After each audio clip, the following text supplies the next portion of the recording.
Hi friends, मैं किरण वर्मा आपके अपने यूट्यूब चैनल पढ़ाकू योद्धा में आप सभी का हार्दिक स्वागत करती हूँ।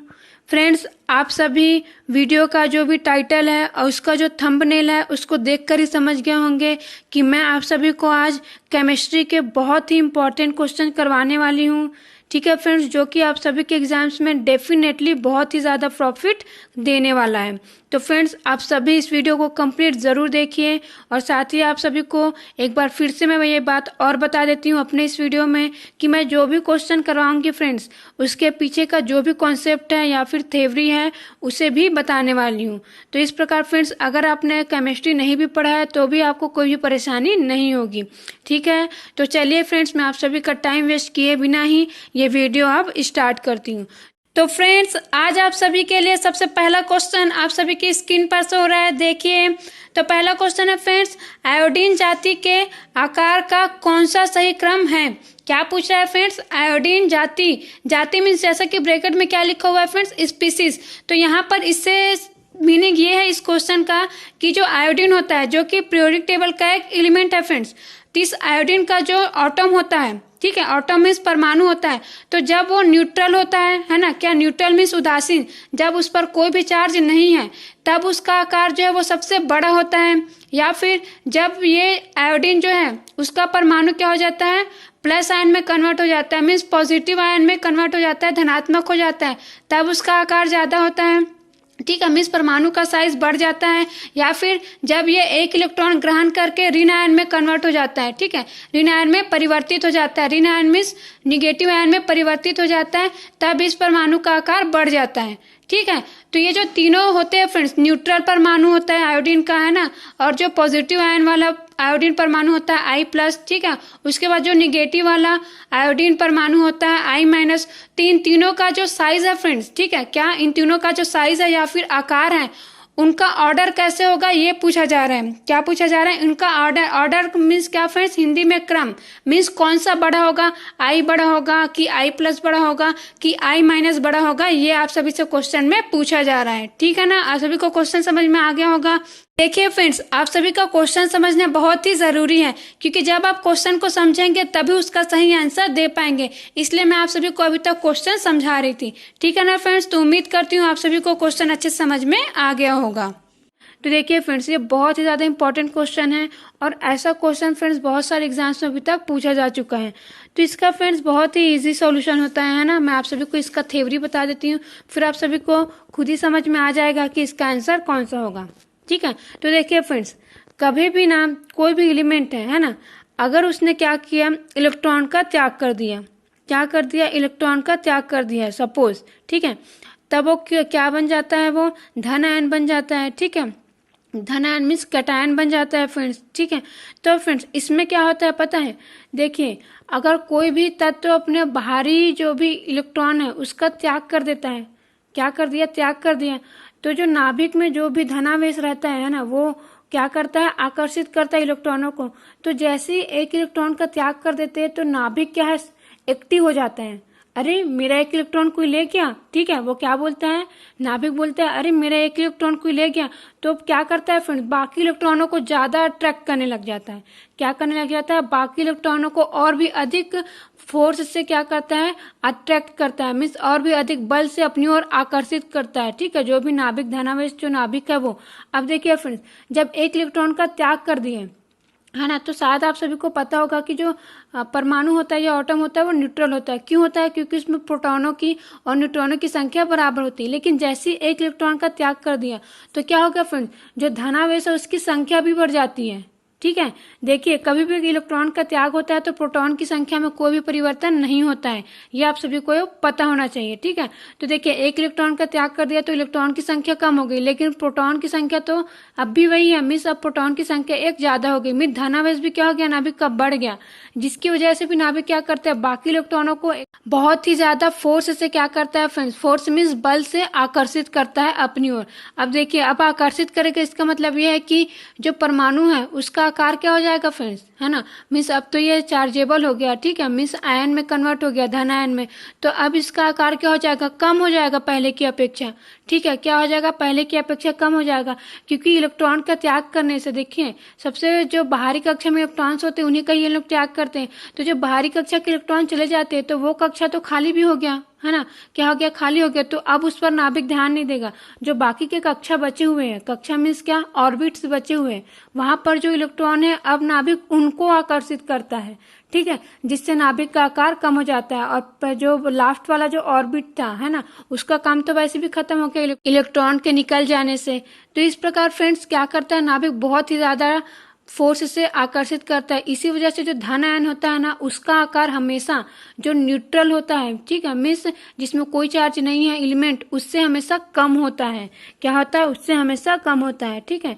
इसी प्रकार फ्रेंड्स ये जो तत्व है ना, जब ये इलेक्ट्रॉन ग्रहण कर लेते हैं, ठीक है, तो ये इलेक्ट्रॉन कहाँ पर आते हैं फ्रेंड्स, ये इलेक्ट्रॉन जो है ना, जो आउटर मोस्ट मीन्स सबसे बाहरी कक्षा होता है, कक्षा मीन्स क्या, ऑर्बिट, है ना, वहां पर ही आते हैं।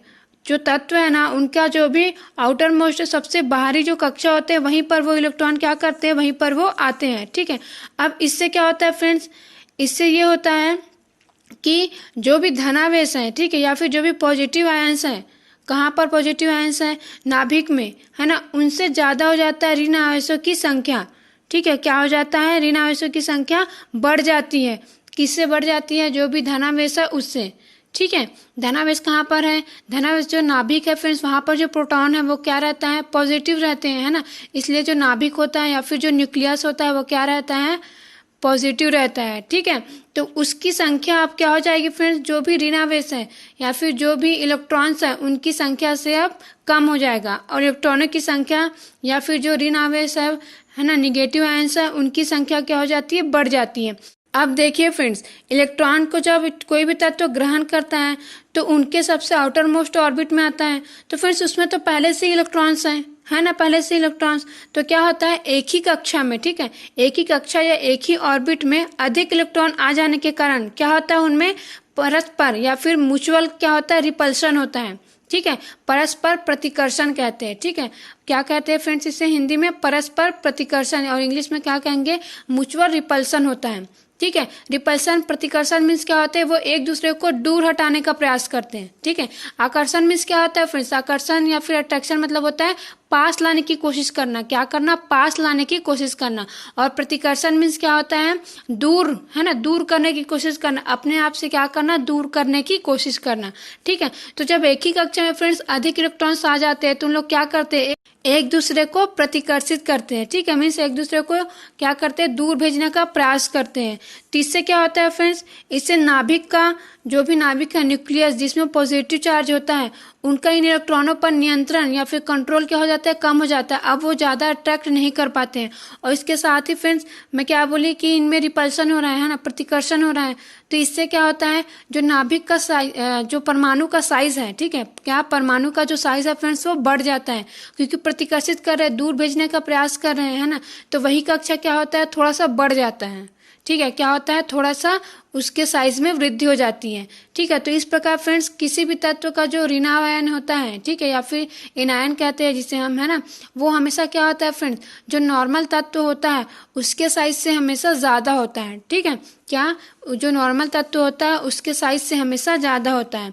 तो फ्रेंड्स क्वेश्चन में जो ऑप्शन डी दिया हुआ है ना, वही आपका सही आंसर है, ठीक है। कौन सा ऑप्शन, ऑप्शन डी। तो देखिए फ्रेंड्स इस ऑप्शन में दिया हुआ है आई माइनस, है ना, आई जो ऋणायन में कन्वर्ट हो गया है वो दिया हुआ है। उसके बाद है ग्रेटर देन का साइन, ठीक है। ये जो साइन दिखाई दे रहा है फ्रेंड्स इसे क्या कहते हैं, ग्रेटर देन या फिर से बड़ा, हिंदी में क्या कहते हैं, से बड़ा का साइन, और इंग्लिश में कहते हैं ग्रेटर देन का साइन, ठीक है। तो यही जो ऑप्शन है ना वही आपका आंसर है। देखिए फ्रेंड्स ये जो साइन है ना या फिर सिंबल है ग्रेटर देन का, इसको समझने का बहुत ही सिंपल सा ट्रिक मैं आप सभी को बताती हूँ। देखिए कभी भी ये सिंबल रहे ना कहीं भी, तो ये जिधर ओपन है, क्या है, जिधर ओपन है फ्रेंड्स उधर का तत्व हो या फिर संख्या वो हमेशा बड़ा होता है, ठीक है। जिधर ओपन है उधर का तत्व या फिर संख्या वो क्या होता है, हमेशा बड़ा होता है। उसके बाद फ्रेंड देखिए इधर जो क्लोज है ना, तो क्लोज के साइज में कोई भी एलिमेंट हो या फिर कोई भी नंबर हो वो हमेशा छोटा होता है, ठीक है, तो आप ऐसे इस जो साइन है उसको समझ सकते हैं। ठीक है, तो देखिए फ्रेंड्स, आई माइनस बड़ा होता है आई से, ठीक है, और आई बड़ा होता है आई प्लस से, तो ऑप्शन डी आपका सही आंसर है। अब फ्रेंड्स हम चलते हैं आगे, अगला क्वेश्चन देख लेते हैं। अगला क्वेश्चन है फ्रेंड्स आप सभी के लिए, निम्नलिखित तत्वों में से किसका आयनिक विभव सबसे अधिक है। क्या पूछ रहा है, निम्नलिखित तत्वों में से किसका आयनिक विभव सबसे अधिक है। तो देखिए फ्रेंड्स, आप सभी स्क्रीन पर देखिए, एक पीरियोडिक टेबल है ना, पीरियोडिक टेबल से ही मैं आप सभी को समझा दूंगी। पीरियोडिक टेबल मीन्स आवर्त सारणी।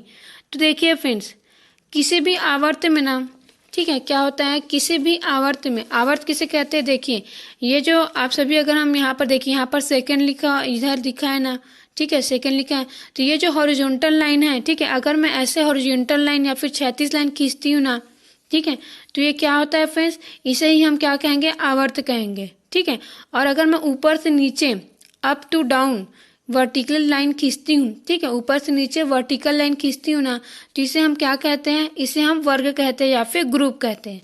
ठीक है, पहले मैं आप सभी को थोड़ा सा बेसिक बता दे रही हूँ, जो बच्चे जानते हैं ना उनके लिए तो बहुत ही अच्छा है, लेकिन कुछ बच्चे जो अदर सब्जेक्ट वाले होंगे उनको उतना नॉलेज नहीं रहता है, इसलिए मैं अभी आप सभी को थोड़ा सा बेसिक बताई हूँ। ठीक है, तो फ्रेंड्स इसे ही हम ग्रुप कहते हैं या फिर हिंदी में वर्ग कहते हैं। ठीक है, और ये जो हॉरिजॉन्टल लाइन रहेगा फ्रेंड्स है ना, इधर जो भी एलिमेंट्स आएंगे वो क्या कहलाएंगे, एक ही आवर्त में कहलाएंगे या फिर एक ही पीरियड में कहलाएंगे। ठीक है, तो देखिए फ्रेंड्स, आपका जो क्वेश्चन दिया हुआ था है ना, क्वेश्चन में कौन कौन सा ऑप्शन दिया हुआ था, नाइट्रोजन दिया है, कार्बन दिया है, फ्लोरीन दिया है और ऑक्सीजन दिया है। क्या क्या दिया है, ठीक है, नाइट्रोजन, कार्बन, फ्लोरीन, ऑक्सीजन। तो देखिए फ्रेंड्स, ये एक ही आवर्त के तत्व हैं। आप सभी स्क्रीन पर देखिए, जो पीरियोडिक टेबल है उसमें कार्बन दिया हुआ है, फिर नाइट्रोजन है, फिर ऑक्सीजन है, फिर फ्लोरीन है।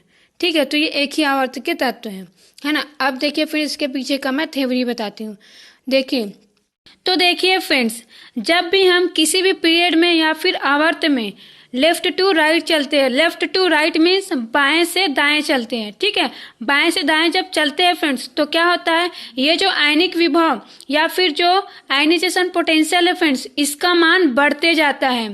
ठीक है, बढ़ते जाता है मीन्स इंक्रीज होते जाता है। अगर हम लेफ्ट से राइट मीन्स बाएं से दाएं अगर आवर्त में या फिर पीरियड में चलते हैं फ्रेंड्स, तो जो तत्व होते हैं उनका जो आयनिक विभव होता है उसका मान बढ़ते जाता है। तो देखिए फ्रेंड्स, आप सभी के क्वेश्चन में जो ऑप्शन दिया हुआ है वो क्या क्या ऑप्शन दिया हुआ है, कार्बन दिया हुआ है, नाइट्रोजन दिया हुआ है, ऑक्सीजन दिया हुआ है और फ्लोरीन दिया हुआ है। तो आप सभी अपने स्क्रीन पर जो पीरियोडिक टेबल शो हो रहा है फ्रेंड्स, उसमें देख ही रहे हैं कि अगर हम देखें पीरियोडिक टेबल में एक ही आवर्त के एलिमेंट्स है ये सभी। ठीक है, और एक ही आवर्त के एलिमेंट्स है, इसका मतलब यह है कि मैं लेफ्ट से राइट में जाऊंगी तो आयनिक विभव में वृद्धि होगी। इसका मतलब यह है फ्रेंड्स कि कार्बन का जो आयनिक विभव है वो सबसे कम होगा। ठीक है, और जो फ्लोरीन का आयनिक विभव है वो सबसे ज्यादा होगा, क्योंकि कार्बन जो है वो सबसे लेफ्ट में है और फ्लोरीन जो है वो सबसे राइट में है। ठीक है फ्रेंड्स, तो आप सभी का क्वेश्चन का आंसर क्या होगा फ्रेंड्स, फ्लोरीन होगा। और ये कौन से ऑप्शन में है, ये सी ऑप्शन में है। ठीक है, तो ये जो क्वेश्चन दिया हुआ था कि निम्नलिखित में से किसका आयनिक विभव सबसे अधिक है, तो इसका आंसर क्या है फ्रेंड्स, सी, फ्लोरीन। ठीक है फ्रेंड्स, तो इस प्रकार फ्रेंड्स आप इस थ्योरी का यूज करके इस प्रकार के किसी भी क्वेश्चन को सॉल्व कर सकते हैं। ठीक है ना। अब आगे चलते हैं फ्रेंड्स अगले क्वेश्चन पर। अगला क्वेश्चन दिया हुआ है फ्रेंड्स आप सभी को, आप सभी अपनी स्क्रीन पर देखिए। देखिए फ्रेंड्स, क्वेश्चन में आप सभी को जो साइज होता है फ्रेंड्स उससे रिलेटेड क्वेश्चन दिया हुआ है। किससे रिलेटेड क्वेश्चन दिया हुआ है, जो भी एलिमेंट है उनके साइज से रिलेटेड, साइज मीन्स आकार से रिलेटेड। तो देखिए क्वेश्चन दिया हुआ है, सोडियम, लिथियम, पोटेशियम के साइज का बढ़ता हुआ क्रम होगा। किस क्या दिया हुआ है, सोडियम, पोटेशियम, ठीक है, सोडियम के बाद जैसे लिथियम दिया हुआ है उसके बाद पोटेशियम ही। ठीक है, तो इसमें बोल रहा है कि इनके आकार का सही क्रम क्या होगा, बढ़ता हुआ। बढ़ता हुआ मीन्स क्या होता है फ्रेंड्स, असेंडिंग ऑर्डर कहते हैं। इंग्लिश में क्या कहते हैं, असेंडिंग ऑर्डर। मीन्स हमें छोटे से सबसे बड़े की ओर जाना है। मीन्स सबसे पहले आना चाहिए छोटा वाला एलिमेंट, उसके बाद आना चाहिए बड़े वाला, है ना, उससे बड़ा वाला, उसके बाद उससे ज़्यादा बड़ा। ठीक है, तो इस प्रकार फ्रेंड्स ये जो साइन है ना, कौन सा साइन ऑप्शन में जो साइन दिया हुआ है इसमें लेस देन का साइन यूज होगा। ठीक है, तो देखिए ये जो क्लोज्ड वाला है ना वो किसके साइड रहेगा, छोटे वाले के साइड रहेगा। ठीक है, जो लेस देन होगा एलिमेंट उसकी ओर रहेगा। ठीक है फ्रेंड्स, और इसके बारे में मैं आप सभी को अपने पिछले क्वेश्चन में बता चुकी हूँ ना। इस साइन को मैं जैसे बताई हूँ फ्रेंड्स उसी ट्रिक को अच्छे से याद रखिएगा। तो देखिए फ्रेंड्स, ये जो ऑप्शन दिया हुआ है ना, ए है ना, यही इसका सही आंसर है। कौन सा, इस क्वेश्चन में जो ऑप्शन ए दिया हुआ है ना, यही इसका सही आंसर है, क्योंकि जो लिथियम होता है वो सबसे छोटा होता है, उसके बाद उससे बड़ा सोडियम, उससे बड़ा होता है पोटेशियम। अब हम इसे कैसे समझेंगे, तो फ्रेंड्स आप सभी अपने स्क्रीन पर देखिए फिर से पीरियोडिक टेबल। तो फ्रेंड्स ये जो एलिमेंट्स है ना, सोडियम है ना, लिथियम और पोटेशियम, ये एक ही वर्ग के एलिमेंट है, एक ही ग्रुप के एलिमेंट है। जो पहला ग्रुप है ना 1 है ना, इसी ग्रुप के ये जो तत्व है फ्रेंड्स वो एलिमेंट है। तो देखिए इस ग्रुप में देखिए सबसे ऊपर दिया हुआ है लिथियम है ना, उसके बाद दिया हुआ है सोडियम, उसके बाद पोटेशियम। मीन्स जो ऑप्शन में दिया हुआ है उसके अकॉर्डिंग बता रही हूँ मैं, है ना। वैसे तो सबसे ऊपर हाइड्रोजन है, लेकिन जैसे क्वेश्चन है उसमें बता रही हूँ मैं। तो देखिए फ्रेंड्स, कभी भी अगर हम ऊपर से नीचे आते हैं वर्ग में, है ना, अप टू डाउन, तो क्या होता है, जो एटम है ना, या फिर जो भी एलिमेंट है उसका साइज बढ़ते जाता है। क्या होते जाता है, उसका साइज बढ़ते जाता है। मीन्स जो लिथियम है फ्रेंड्स, है ना, उससे बड़ा होगा सोडियम, सोडियम से बड़ा होगा पोटेशियम। ठीक है, क्या होगा, सोडियम से बड़ा होगा पोटेशियम। इस प्रकार वर्ग में ऊपर से नीचे जाने पर क्या होता है, तत्वों का जो भी साइज है वो बढ़ते जाता है। ठीक है, तो फ्रेंड्स आप सभी को क्वेश्चन में जो ऑप्शन दिया हुआ है, आप सभी को कौन सा ऑप्शन दिया हुआ है फ्रेंड्स, ऑप्शन ए, वही आपका सही आंसर है। ठीक है, कौन सा वाला ऑप्शन, ऑप्शन जो ए दिया हुआ है वही आपका सही आंसर है। ठीक है फ्रेंड्स, तो इस प्रकार आप सभी साइंस से रिलेटेड कोई भी क्वेश्चन सॉल्व कर सकते हैं। अब आगे देखते हैं फ्रेंड्स अगला क्वेश्चन। अगला क्वेश्चन देखिए फ्रेंड्स, आप सभी आपकी स्क्रीन पर शो हो रहा है, और ऐसा क्वेश्चन भी आप सभी को देखने को मिल सकता है। ठीक है ना, तो देखिए अगला क्वेश्चन आप सभी को दिया हुआ है, क्षारीय मृदा धातुओं में सबसे अधिक विद्युत धनात्मक है। क्या दिया हुआ है, क्षारीय मृदा धातुओं में सबसे अधिक विद्युत धनात्मक है। क्षारीय मृदा धातु किन्हें कहते हैं फ्रेंड्स, जो सेकेंड ग्रुप के एलिमेंट्स है फ्रेंड्स। ठीक है, पीरियोडिक टेबल आप सभी देखिए, है ना, आप सभी की स्क्रीन पर शो हो रहा है। तो इसमें जो सेकेंड ग्रुप है फ्रेंड्स, इसके जो भी एलिमेंट्स हैं इन्हें ही हम क्या कहते हैं, क्षारीय मृदा धातु, या फिर इंग्लिश में क्या कहते हैं फ्रेंड्स, इंग्लिश में हम इसे अर्थ मेटल्स भी कहते हैं। क्या कहते हैं, अर्थ मेटल्स भी कहते हैं। ठीक है, तो फ्रेंड्स ये जो अर्थ मेटल्स है ना, क्या है, ये जो अर्थ मेटल्स हैं इससे रिलेटेड क्वेश्चन आप सभी को पूछा गया है। तो देखिए अर्थ मेटल से रिलेटेड क्वेश्चन में आप सभी को पूछा गया है कि इनमें से कौन सा क्या सबसे अधिक विद्युत धनात्मक है, ये पूछा गया है। तो देखिए फ्रेंड्स, कभी भी हम वर्ग में जाते हैं, वर्ग मीन्स ग्रुप में, तो जब हम ग्रुप में ऊपर से नीचे आते हैं ना, तो क्या होता है, जो विद्युत धनात्मक गुण है, या फिर विद्युत धनात्मक मीन्स क्या, इलेक्ट्रोपॉजिटिव। ठीक है, तो जो इलेक्ट्रोपॉजिटिव होने का जो प्रॉपर्टी है फ्रेंड्स वो बढ़ते जाता है। ठीक है, क्या होता है, बढ़ते जाता है। मीन्स ऊपर से मैं नीचे है, जैसे कि सेकंड ग्रुप का एलिमेंट लेते हैं, बेरिलियम के बाद मैं कहाँ आऊँगी, मैग्नीशियम, मैग्नीशियम के बाद उसके नीचे कैल्शियम, कैल्शियम के बाद स्ट्रोंशियम, उसके बाद बेरियम। ठीक है, ये जो सिम्बोल्स बना हुआ है ना, ये उन्हीं तत्वों का सिम्बोल है। बेरिलियम के नीचे मैग्नीशियम, मैग्नीशियम के नीचे कैल्शियम, कैल्शियम के नीचे स्ट्रोंशियम, उसके नीचे बेरियम। तो देखिए फ्रेंड्स, ऊपर से नीचे आते हैं तो क्या होता है, विद्युत धनात्मक या फिर जो इलेक्ट्रोपॉजिटिव प्रॉपर्टी है या फिर गुण है वो बढ़ते जाता है। तो फिर सबसे ज़्यादा कौन विद्युत धनात्मक होगा, जो सबसे लास्ट में दिया हुआ है, बेरियम। ठीक है, क्योंकि आपके ऑप्शन में बेरियम नहीं दिया हुआ है, तो हमारे लिए तो लास्ट वही हुआ ना हमारे क्वेश्चन के लिए। तो ये जो बेरियम है फ्रेंड्स, ठीक है, क्या ये जो बेरियम है ये सबसे ज़्यादा इलेक्ट्रोपॉजिटिव होता है। ठीक है, क्या होता है, ये जो बेरियम है वो सबसे ज़्यादा इलेक्ट्रोपॉजिटिव होता है। ठीक है, तो फ्रेंड्स आप सभी को इसी तरीके के जो क्वेश्चंस है वो आप सभी के एग्जाम में पूछे जाएंगे, इसलिए मैं आप सभी को जितने भी पॉसिबल क्वेश्चन हो सकते हैं वो सभी करवा दे रही हूँ। ठीक है, तो इसका ऑप्शन फ्रेंड्स जो डी है वही आपका सही आंसर है। कौन सा ऑप्शन, जो ऑप्शन डी है वो सही आंसर है। ठीक है, तो चलिए अब आगे चलते हैं, अगला क्वेश्चन देख लेते हैं। अगला क्वेश्चन आप सभी को और दिया हुआ है फ्रेंड्स, निम्नलिखित में से कौन सा ऑक्साइड उभयधर्मी है। ठीक है, उभयधर्मी मीन्स क्या होता है फ्रेंड्स, उभयधर्मी मीन्स होता है ऐसे तत्व होते हैं फ्रेंड्स। ठीक है, क्या ऐसे तत्व, या फिर जैसे यहाँ पर तो ऑक्साइड दिया हुआ है ना, तो ऐसे ऑक्साइड होते हैं फ्रेंड्स जो कि एसिड की तरह भी क्या करते हैं, व्यवहार करते हैं, और बेस की तरह भी। मीन्स जो इसमें अम्ल का भी गुण होता है और क्षार का भी गुण रहता है फ्रेंड्स, उन्हें ही हम क्या कहते हैं, उभयधर्मी कहते हैं। ठीक है, तो फ्रेंड्स इसमें जो ऑप्शन आप सभी को सी दिया हुआ है ना, एल्यूमिनियम ऑक्साइड, कौन सा option, option c, aluminium oxide. और फ्रेंड्स ये जो क्वेश्चन है वो बहुत सारे एग्जाम्स में पूछा जा चुका है। ठीक है, और बार बार रिपीट होने वाला ये क्वेश्चन है। तो आप सभी याद रखिए कि जो एल्यूमिनियम ऑक्साइड होता है वो क्या होता है, उभयधर्मी होता है। ठीक है, और उभयधर्मी को इंग्लिश में क्या कहते हैं फ्रेंड्स, एम्फोटेरिक कहते हैं। ठीक है, क्या कहते हैं, एम्फोटेरिक। ठीक है, अब अगला क्वेश्चन देखिए फ्रेंड्स, अगला क्वेश्चन आप सभी की स्क्रीन पर शो हो रहा है, और अगला क्वेश्चन है फ्रेंड्स, निम्न में से कौन सा प्रबलतम अम्ल है। क्या पूछ रहा है फ्रेंड्स, ये जो ऑप्शन दिया हुआ है HCl, HBr, इनमें से सबसे ज्यादा स्ट्रॉन्गेस्ट एसिड कौन सा है ये पूछ रहा है। स्ट्रॉन्गेस्ट एसिड मीन्स प्रबलतम अम्ल कौन सा है ये पूछ रहा है। तो फ्रेंड्स जैसा कि आप सभी ने अगर एसिड बेस वाला थ्योरी पढ़ा है तो आप सभी को पता होगा कि अम्ल क्या होता है फ्रेंड्स। अम्ल वही होता है जो H+ देता है, मीन्स प्रोटॉन दाता होता है, और वो जितना इजीली या फिर जितना आसानी से H+ दे देता है या फिर प्रोटॉन दे देता है, वो उतना ही ज़्यादा क्या होता है, प्रबल अम्ल होता है या फिर स्ट्रॉन्ग एसिड होता है। ठीक है, क्या होता है, स्ट्रॉन्ग एसिड होता है। ठीक है, तो देखिए फ्रेंड्स इसमें जो ऑप्शन दिया हुआ है ना आप सभी को, प्रबलतम अम्ल कौन सा है, तो फ्रेंड्स इसका जो ऑप्शन डी दिया हुआ है, कौन सा, डी, यही आपका आंसर है। कौन सा है, ऑप्शन डी दिया हुआ है। अब देखिए फ्रेंड्स ये आंसर क्यों है आप सभी का, है ना। तो देखिए ये जो जितना भी आप सभी को ऑप्शन दिया हुआ है ना, HCl, HBr, HF है ना, HI, तो फ्रेंड्स इसमें जो HI है ना, इसमें I और H के बीच जो भी बॉन्डिंग होता है, ठीक है, क्या होता है, जो भी बॉन्डिंग होता है वो सबसे कमज़ोर होता है। क्या होता है, सबसे कमज़ोर होता है। तो देखिए फ्रेंड्स बॉन्डिंग बहुत ही कमज़ोर है ना, तो इससे क्या होगा कि H+ जो मीन्स जो H है फ्रेंड्स वो इजीली निकल जाएगा यहाँ से, मीन्स HI जो है इजीली क्या दे सकता है, अपने में जो H है उसको दे सकता है, क्योंकि बॉन्डिंग कमज़ोर है, मीन्स बहुत ही जल्दी इसको हमें इस बॉन्डिंग को तोड़ने में ज़्यादा एनर्जी की ज़रूरत नहीं पड़ेगी और ये इजीली जो H+ है वो बाहर निकल जाएगा। इसलिए फ्रेंड्स ये जो HI है वो क्या होता है, स्ट्रॉन्गेस्ट एसिड होता है। ठीक है, क्या होता है, स्ट्रॉन्गेस्ट एसिड होता है। तो फ्रेंड्स आप सभी का जो ऑप्शन डी दिया हुआ है क्वेश्चन में, यही आपका सही आंसर है और ये क्वेश्चन बहुत ही बार रिपीट हो चुका है। ठीक है, तो आप सभी इसे ज़रूर याद रखिए। ठीक है, तो अब आगे चलते हैं फ्रेंड्स, अगला क्वेश्चन देख लेते हैं। अगला क्वेश्चन फ्रेंड्स आप सभी को दिया हुआ है, देखिए कौन सा हैलोजन ऑक्सी अम्ल नहीं बनाता। क्या पूछ रहा है, कौन सा हैलोजन ऑक्सी अम्ल नहीं बनाता। ठीक है, तो देखिए फ्रेंड्स इसमें से जो फ्लोरीन है ना, फ्लोरीन वो ऑक्सी अम्ल या फिर ऑक्सी एसिड नहीं बनाता है। ठीक है, अब आगे देखते हैं फ्रेंड्स अगला क्वेश्चन, ये भी हैलोजन से रिलेटेड है।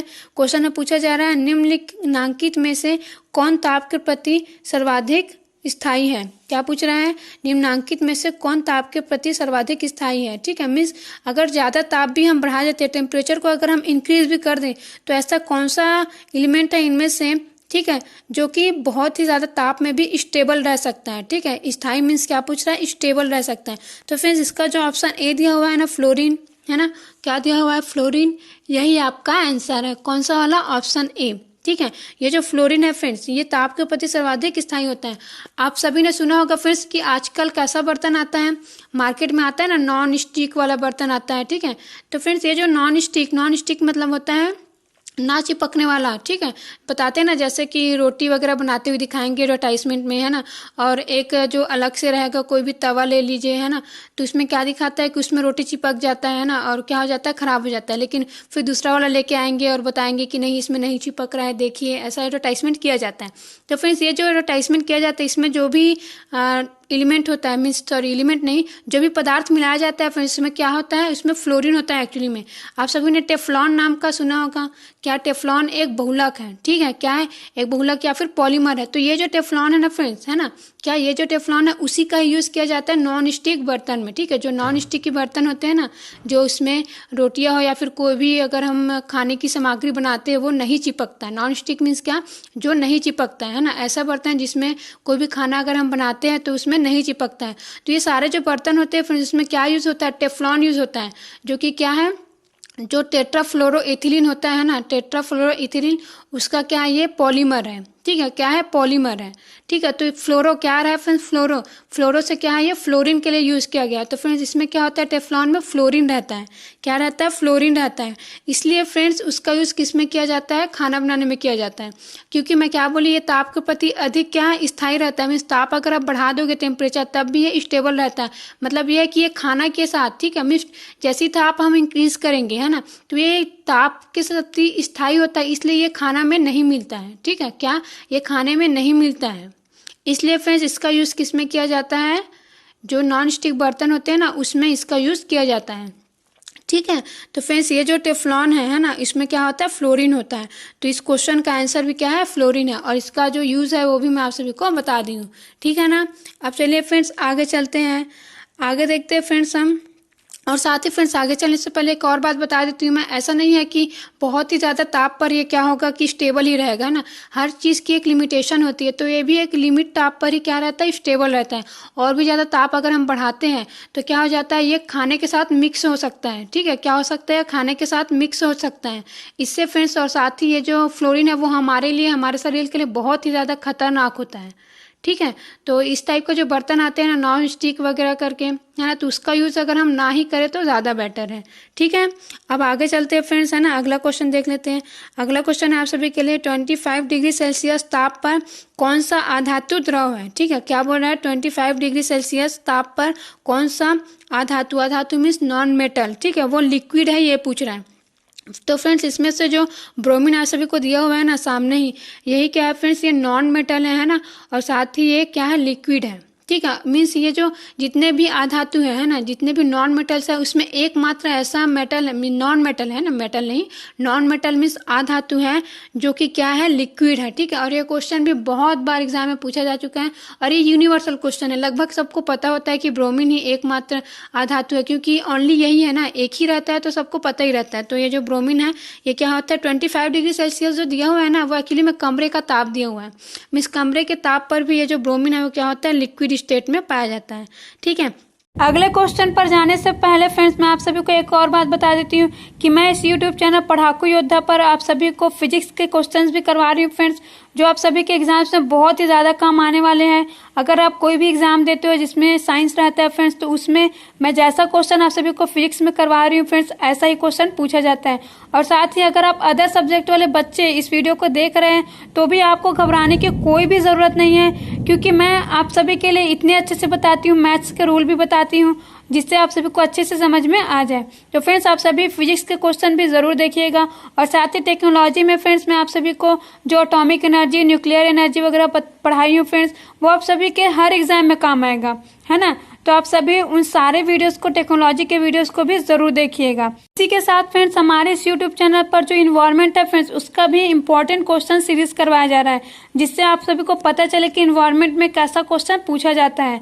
तो फ्रेंड्स आप सभी, मैं जो तीनों बताई आप सभी को, फिजिक्स बताई है ना, फिजिक्स बताई, टेक्नोलॉजी बताई और साथ ही इन्वायरमेंट, तो इसके सारे वीडियोस जरूर देखिएगा।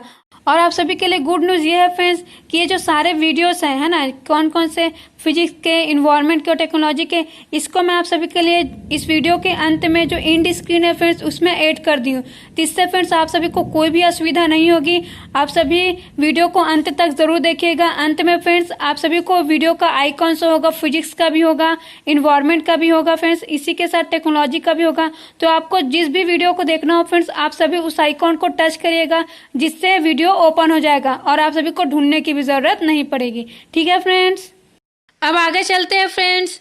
अब हम देखते हैं अगला क्वेश्चन।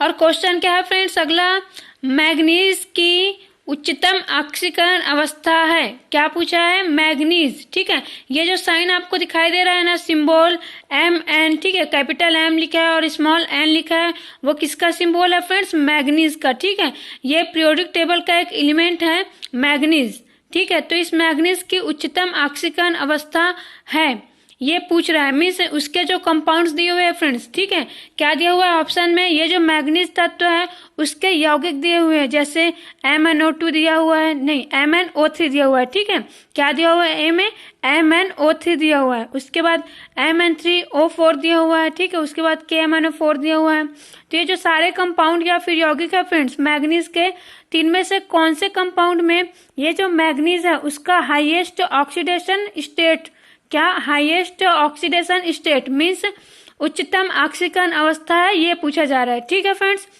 तो देखिए फ्रेंड्स, इसके लिए हमें ये जितने भी क्या दिया हुआ है, इसके यौगिक दिया हुआ है मैग्नीज के, उसका ऑक्सीडेशन नंबर निकालना होगा। क्या निकालना होगा, ऑक्सीडेशन नंबर मीन्स ऑक्सीकरण संख्या निकालना होगा। ठीक है फ्रेंड्स, और जब हम ऑक्सीकरण संख्या निकाल लेंगे ना, उसके बाद जिस भी यौगिक में मैग्नीज का ऑक्सीकरण संख्या सबसे ज्यादा होगा, ध्यान से सुनिए मैं क्या बोल रही हूँ, जिस भी यौगिक में मैग्नीज का ऑक्सीकरण संख्या या फिर ऑक्सीडेशन नंबर सबसे ज्यादा होगा फ्रेंड्स, उसी के लिए मीन्स उसी यौगिक में जो मैग्नीज है फ्रेंड्स उसकी उच्चतम ऑक्सीकरण अवस्था होगी।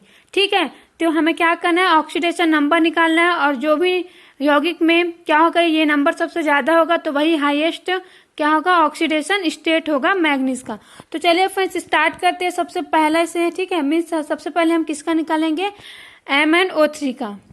तो देखिए फ्रेंड्स, आप सभी अपने स्क्रीन पर देखिए, मैं आप सभी के लिए इसे बहुत ही अच्छे से सॉल्व करी हूँ और साथ ही आपको इतने अच्छे से बताऊंगी कि आप सभी चाहे कोई भी सब्जेक्ट वाले हो, आपको आज के बाद कोई भी कंफ्यूजन नहीं होगा कि ऑक्सीडेशन नंबर कैसे निकालते हैं। तो फ्रेंड्स, हमें जिस भी तत्व का क्या निकालना होता है, ऑक्सीकरण संख्या निकालना होता है, तो उसके लिए हम क्या करते हैं, उसे x मान लेते हैं। क्या मान लेते हैं, उसे x मान लेते हैं, ठीक है। मीन्स कभी भी हम अगर ऑक्सीकरण संख्या निकाला है किसी भी तत्व का, तो उसका चार्ज हम नहीं लिखते हैं, ठीक है। क्या करते हैं, उसका चार्ज हम नहीं लिखते हैं। तो यहाँ पर मैं मैग्नीज का निकाल रही हूँ तो मैं उसके लिए x ले ली, ठीक है। उसके बाद और भी जितने भी एटम्स उससे जुड़े हुए हैं, जैसे यहाँ पर ऑक्सीजन जुड़ा हुआ है, तो उसका जो चार्ज है फ्रेंड्स, क्या है, उसका जो चार्ज होता है उसको प्लस करके लिखते हैं। क्या करके लिखते हैं, प्लस करके लिखते हैं, ठीक है। तो यहाँ पर मैं प्लस करी और -2 लिखी, क्योंकि फ्रेंड्स जो ऑक्सीजन है उस पर कौन सा चार्ज होता है, -2 चार्ज होता है, ठीक है। कौन सा चार्ज होता है, -2।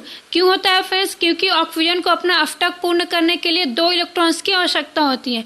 कितने इलेक्ट्रॉन्स की होती है, 2 इलेक्ट्रॉन्स की, ठीक है। इसलिए इसका जो चार्ज है वो कितना होता है, -2 होता है। तो यहाँ पर मैं -2 लिखूंगी। अब देखिए फ्रेंड्स, जो आपका यौगिक दिया हुआ है उसमें क्या लिखा हुआ है, O3 लिखा हुआ है।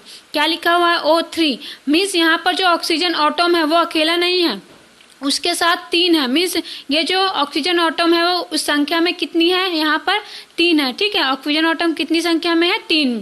तो इसलिए यहाँ पर मैं -2 से क्या करूँगी, 3 का इंटू कर दूंगी, ठीक है। क्या करूँगी, -2 × 3, इंटू मीन्स गुना करूँगी, ठीक है। -2 से क्या करूँगी, मैं जो 3 है उसका गुना कर दूंगी।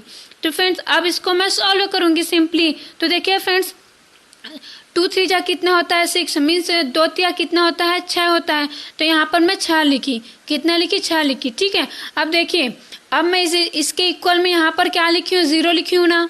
क्या लिखी हूँ, 0 लिखी हूँ कि नहीं। तो मैं 0 क्यों लिखी हूँ, तो देखिए फ्रेंड्स, कभी भी इक्वल में हम क्या लिखते हैं पता है, चार्ज को लिखते हैं, ठीक है। चार्ज मीन्स आवेश को लिखते हैं। किसी भी कंपाउंड में या फिर यौगिक पर कितना आवेश है ना, उसे इक्वल करके लिखा जाता है। अब आप सभी इस यौगिक को देखिए, MnO3 दिया हुआ है ना। तो क्या इसमें कोई चार्ज है, नहीं है, ठीक है। क्या इसमें कोई भी चार्ज नहीं है, ये क्या है, न्यूट्रल है। मीन्स ये उदासीन है फ्रेंड्स। क्या है फ्रेंड्स, ये उदासीन है। तो जो न्यूट्रल होते हैं या फिर उदासीन होते हैं फ्रेंड्स यौगिक, तो उनका चार्ज क्या होता है, 0 होता है। क्या होता है, 0। तो इसलिए मैं इक्वल में क्या लिखी हूँ, 0 लिखी हूँ। और वहीं पर फ्रेंड्स अगर यहाँ पर माइनस होता है जैसे चार्ज, या फिर -2 लिखा होता है, तो मैं इक्वल के साथ क्या लिखती, मतलब इक्वल के बाद क्या लिखती, -2 -1 ऐसे लिखती, ठीक है। लेकिन ये न्यूट्रल है इसलिए मैं यहाँ पर 0 लिखी हूँ, ठीक है फ्रेंड्स। उम्मीद कर रही हूँ आप सभी को समझ में आ रहा है, ठीक है। मैं कोशिश करूंगी फ्रेंड्स आप सभी को बहुत ही अच्छे से समझाने की। फिर भी अगर आपको कोई भी डाउट रह जाता है तो आप बेशक मुझे कमेंट करके पूछ सकते हैं, मैं आप सभी को कमेंट सेक्शन में ही आंसर दे दूंगी, ठीक है ना। तो चलिए अब आगे चलते हैं। तो देखिए फ्रेंड्स, x - 6 है ना। तो अब मैं मुझे क्या चाहिए, मुझे तो x की वैल्यू चाहिए, है ना, क्योंकि मैंने किसके लिए निकालना है, मैग्नीज के लिए निकालना है। और मैग्नीज के लिए मैं क्या मानी हूँ, x ली हूँ, ठीक है। तो मुझे x की वैल्यू चाहिए। तो इसके लिए मैं क्या करूँगी फ्रेंड्स, ये जो x - 6 = 0 लिखा है, ठीक है। तो अब मुझे वैल्यू चाहिए, इसलिए मैं ये जो 6 है उसे लेफ्ट से राइट में ले जाऊंगी, ठीक है। तो फ्रेंड्स अगर हम किसी भी नंबर को लेफ्ट से राइट में लेकर जाते हैं तो उसमें जो भी साइन रहता है, जैसे यहाँ पर माइनस साइन है, तो जब मैं इसे राइट में लेकर जाऊंगी तो ये प्लस हो जाएगा, ठीक है। मीन्स अगर जो प्लस में रहता है वो सेकेंड साइड जाकर क्या हो जाता है, माइनस हो जाता है। लेकिन यहाँ पर ये किस में है, माइनस में, इसलिए ये राइट में जाएगा तो क्या हो जाता है, प्लस हो जाता है। तो फ्रेंड्स आपका आंसर होगा यहाँ पर x = 6, ठीक है। तो इसका कितना निकला फ्रेंड्स, 6 निकला। इसी प्रकार फिर सब आगे निकाल लेंगे हम, ठीक है। तो ये पहला मैं आप सभी को बहुत ही अच्छे से डिटेल से बता दी हूँ फ्रेंड्स। अब मैं बाकी जो कंपाउंड्स हैं उनका जल्दी जल्दी बता रही हूँ, ठीक है। तो अब देखिए फ्रेंड्स, आगे है Mn3O4 है। तो फिर मैग्नीज का क्या लेते हैं हम, x लेते हैं। अब यहाँ पर तो ये एक ही नंबर में था, है ना, मिस एक ही था। तो यहाँ पर 1 से इंटू करते तो क्या मिलता है फ्रेंड्स, हमें वही मिलता है, इसलिए यहाँ पर लिखने की जरूरत नहीं थी। लेकिन यहाँ पर संख्या में ये कितने हैं, 3 है, इसलिए मैं x से किसका गुना कर दूंगी, 3 का गुना कर दूंगी, ठीक है। उसके बाद मैं बताई प्लस करके लिखते हैं जो भी और एटम्स उससे जुड़े रहते हैं। तो मैं प्लस करी, और ऑक्सीजन का चार्ज मैं आप सभी को बता चुकी हूँ -2 होता है, और यहाँ पर 4 है संख्या में, इसलिए क्रॉस 4 करेंगे, ठीक है। तो जब मैं -2 से 4 का इंटू करूँगी तो कितना आएगा, 4 दूनी 8, ठीक है, तो कितना हो जाएगा 8 हो जाएगा। ठीक है, उसके बाद 3x माइनस 8 है फ्रेंड्स, तो मुझे x की वैल्यू चाहिए, इसलिए मैं 8 को इधर ट्रांसफ़र कर दूंगी। ठीक है, सेकंड साइड में तो ये इधर माइनस है तो इधर पॉजिटिव हो जाएगा। फिर फ्रेंड्स यहाँ पर 3x है ना, तो यहाँ पर तो ये 3x की वैल्यू हो गई, लेकिन मुझे तो चाहिए x की वैल्यू, तो मैं 3 को भी क्या करूँगी इधर ट्रांसफ़र कर दूंगी राइट साइड में। ठीक है, तो ये कहाँ पर आ जाएगा, डिवाइड में आ जाएगा। अब ये डिवाइड में क्यों आया, क्योंकि यहाँ पर ये गुना में है। ठीक है, ये 3 के साथ गुना में है। ठीक है, इसलिए जब मैं इसे राइट में लेकर जाऊंगी तो ये कहाँ पर आ जाएगा, डिवाइड में आ जाएगा।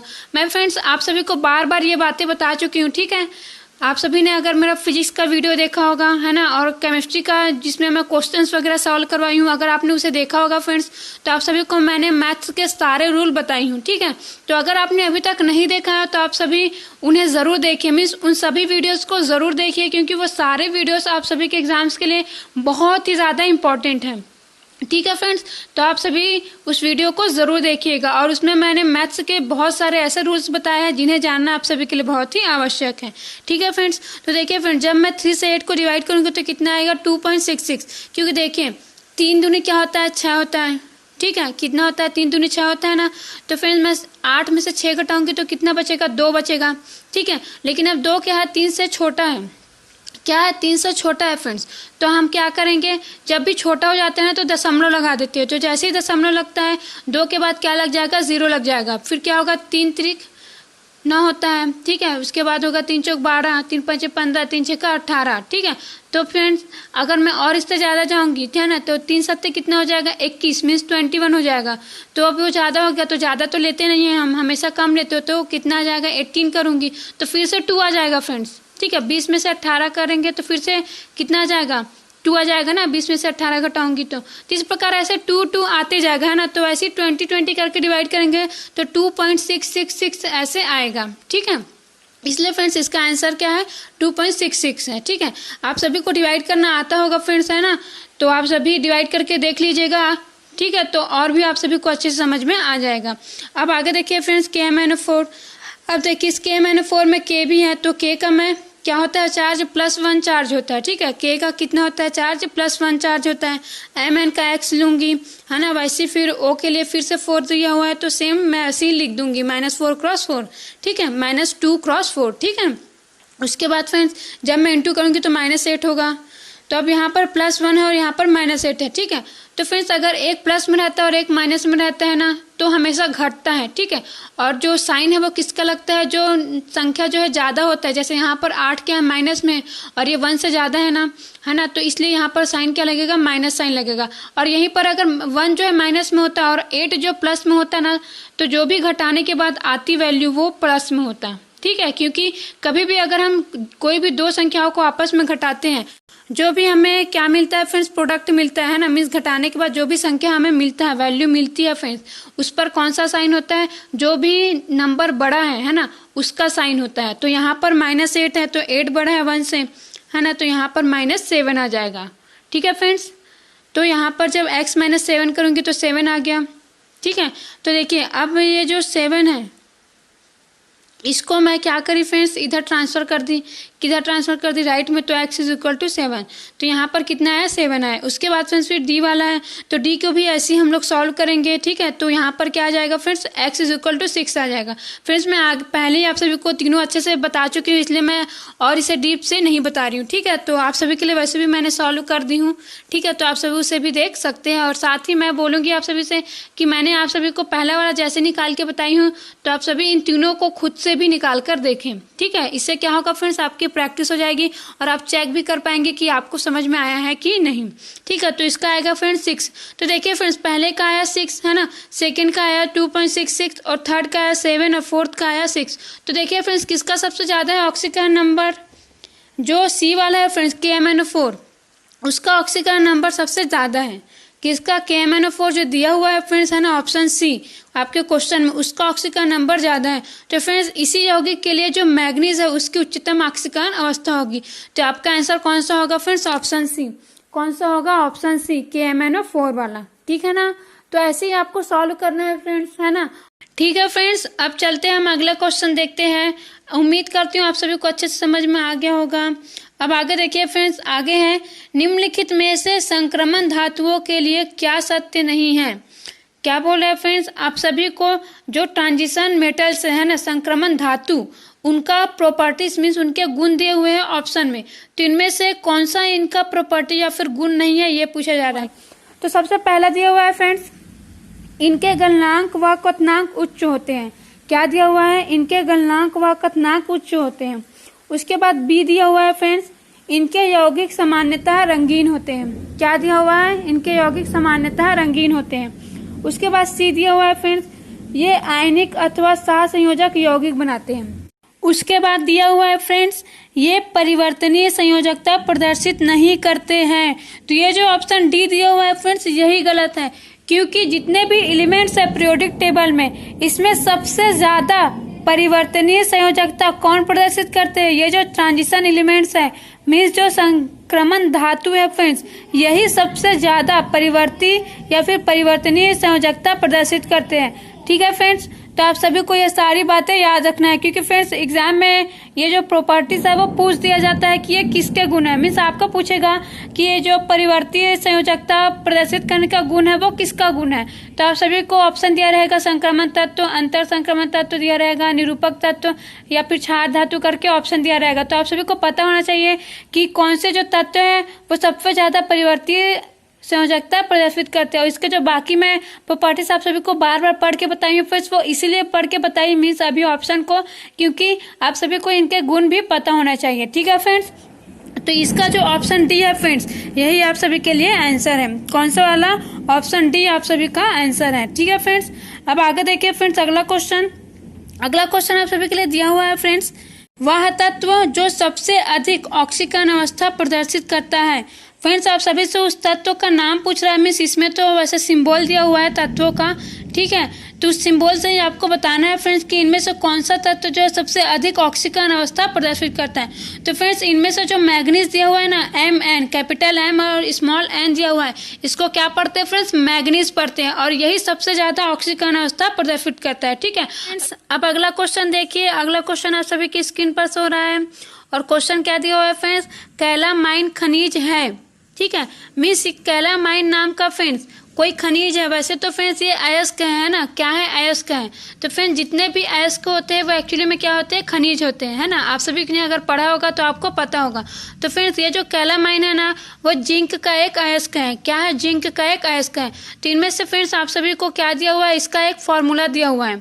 तो फ्रेंड्स जो जिंक कार्बोनेट है ना, जिंक कार्बोनेट, इसे ही हम क्या कहते हैं, कैलामाइन कहते हैं। किसको कहते हैं, जो जिंक कार्बोनेट है ना, ZnCO3, इसे ही हम क्या कहते हैं, कैलामाइन कहते हैं। और ये जिंक का क्या है फ्रेंड, एक अयस्क है। तो आप सभी को नाम याद रखना है, क्योंकि अगर आप सभी ने कभी भी एग्जाम दिया होगा जिसमें सिलेबस में केमिस्ट्री होगा तो उसमें अयस्क का नाम पूछा ही जाता है। तो आप सभी याद रखिए कि ये जो कैलामाइन है फ्रेंड्स वो किसका अयस्क है, जिंक का। ठीक है, इसका फॉर्मूला होता है जिंक कार्बोनेट, ZnCO3।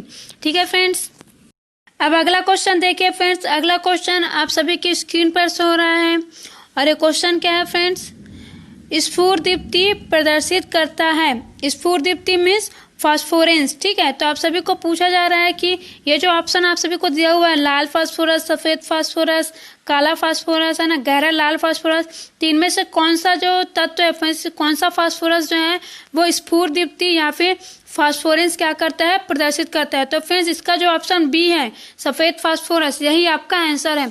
और ये क्वेश्चन मैं आप सभी को इसलिए करा रही हूँ क्योंकि बहुत सारे एग्जाम्स में क्वेश्चन पूछा जा चुका है और बार बार रिपीट भी होता है।